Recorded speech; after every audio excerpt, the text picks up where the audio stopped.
This is something that I thought I would never do, and that is that I'm going to do a second video about FIFA at the launch, but I'm going to be doing a positive video again. I don't know what's happened. I don't know if I got some sort of illness now. I don't know if maybe now that I'm single, maybe I've now just got more free time. I don't know. Probably is that reason. I'm enjoying FIFA and I'm playing it. I'm actually pretty good at it still, somehow, at 27. I feel like I could be someone's granddad now. We're going to be having a normal conversation about FC26. Tell me your thoughts down below. Of course, as you can tell, the background is changed because I'm moving country. So if you don't know, I'm moving back to England, start of November, and I'm getting things all ready. Therefore, the microphone may be a little bit more echoey. I hope it's not too bad, but yeah, expect that to be the case. So of course, as life goes, negativity leads to more conversation, leads to more engagement, and that's why FIFA has gone down a spiral, which of course I've contributed to,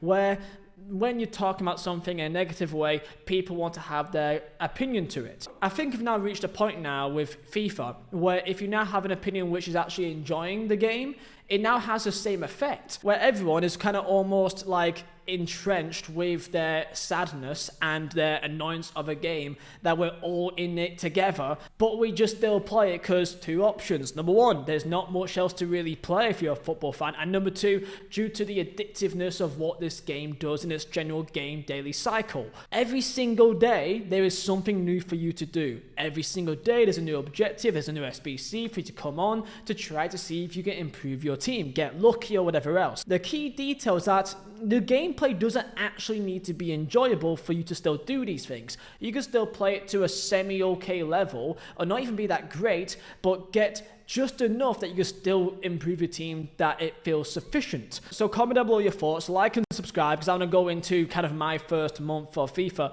and kind of going into what I like and what I don't like. But by the end of the day, we all still play this game, and we're always going to play this game. Keep in mind, one key detail, Football Manager may actually be out, believe it or not, in the next week or so, I believe. That may change a lot of people's opinions because there's actually now a secondary option. I will play Football Manager, but I still think I will still enjoy playing FIFA. So comment down below your thoughts in the game, like and subscribe, and of course, Vizeh designs for the best footprints, all made by myself. Use code Vizeh for 15% off all items. So, let's break it down here. Ultimate Team, I'm an FT player. If you're here for career mode, you're not going to get it because I just don't play it. Now, the first thing you may notice, Liam, why have you got 900,000 coins? Well, I did my FUT Champions and I got 13-2. Don't know how. And one of those games, like there was a hacker in that game, a PC hacker that like locked my entire team in place, so I couldn't move them, and then he got the win. For me, I think I've reached an age at my age 27 where I kind of just don't care. Back in the day, I used to really care and rage and scream and everything. I genuinely don't care if I win or lose, because I know that you still get something that's worthwhile in the end of it. I didn't get anything for my FUT Champs Awards that was like that crazy. I got like some PSG, centre midfield woman, that was worth like 30k or so, and a few little bits and bobs, but nothing too crazy. This came from the 87 rated squad from the Pulisic Player of the Month SBC, because I've got some Serie A players and I also have some American players. So it felt like he perfectly blended into the team I want. I did that SBC and I got a premium Electrum pack, and from that I got icon Fernando Torres. I kind of don't know how this has happened, but it's happened somehow. Now I know what you're thinking. You're going to say, oh, I get it. This is why you like FIFA, because you've got something good in the pack and you now got coins. I got this yesterday.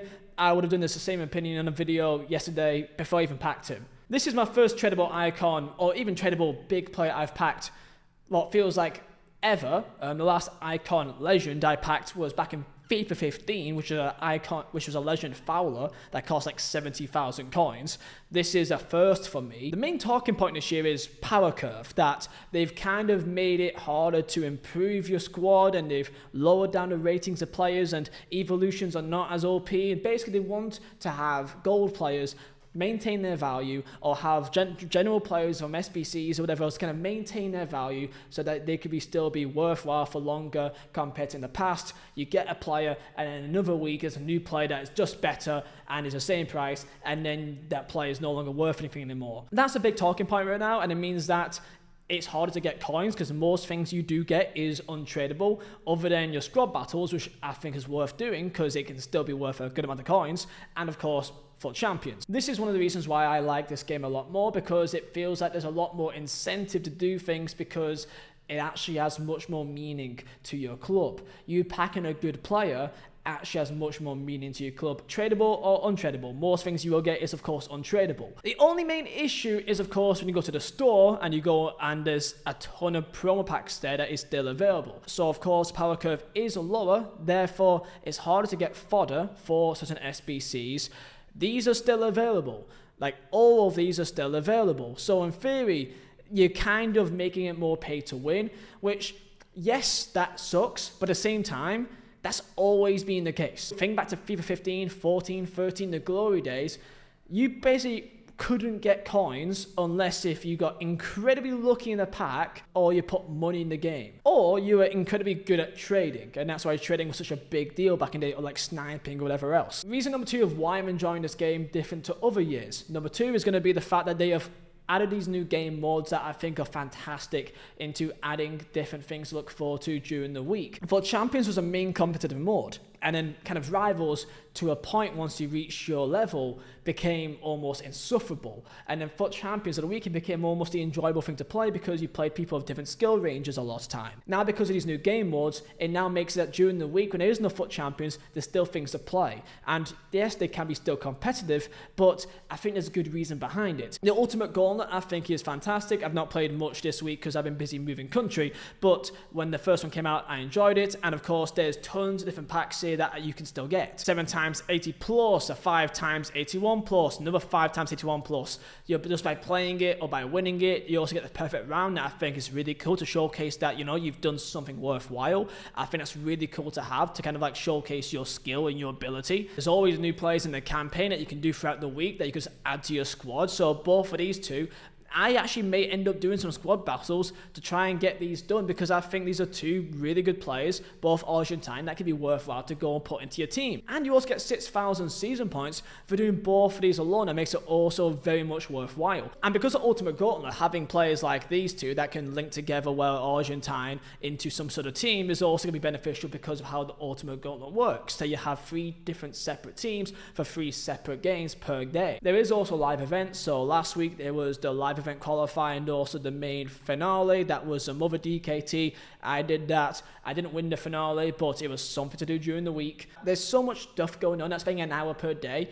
You can get so much done. SBCs are always still the same, so you can still do, you know, work towards things if it's towards a main player, like I'm doing a Pulisic, or you got some kind of hero pack that you could try to try your luck, and that's always available. There's of course little upgrades. There's little players like Gula to add to your team. There's little SBC things that can get you a pack. I can show you my team. I can show you my club. So again, of course, as obvious, I never put any money in this game because there's no point, because there's so much stuff to do. You don't need to. I did just try to go on the other days, hence try to bronze bench. But this is a team that I played for weekend league. I got 12 and 3 in my first week. I got a picture of that. And this is my team, and it's nothing too crazy, but I think it's pretty good. This woman, Sophia Wilson, is just absolutely stupid of how good she is, but yeah. And that kind of leads me to number 3 of why I enjoy this game more than other years.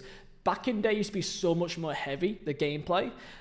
Especially I think back in FIFA 23 or 24, it just had a weight to players that they weren't fast, they weren't fluid, they felt like they were having weights in their boots the entire time. Here it's the opposite, and people don't like that, but I personally think it's a benefit. I would much rather have the players to be fast. I think left stick dribbling should get you rewarded if you're able to manipulate your opponent's defense and take advantage. I think that should be a positive thing.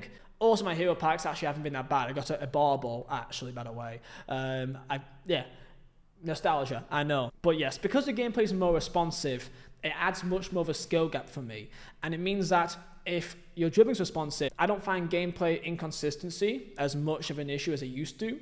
I find it to be much more consistent, which means that I've got less reasons to be annoyed. I feel like now that if I lose a game, I feel like I'm the reason why I lost. Gameplay-wise, that's still annoying, because kickoff is absolutely insane. You can go into a game of FUT Champions and have literally back-to-back kickoffs.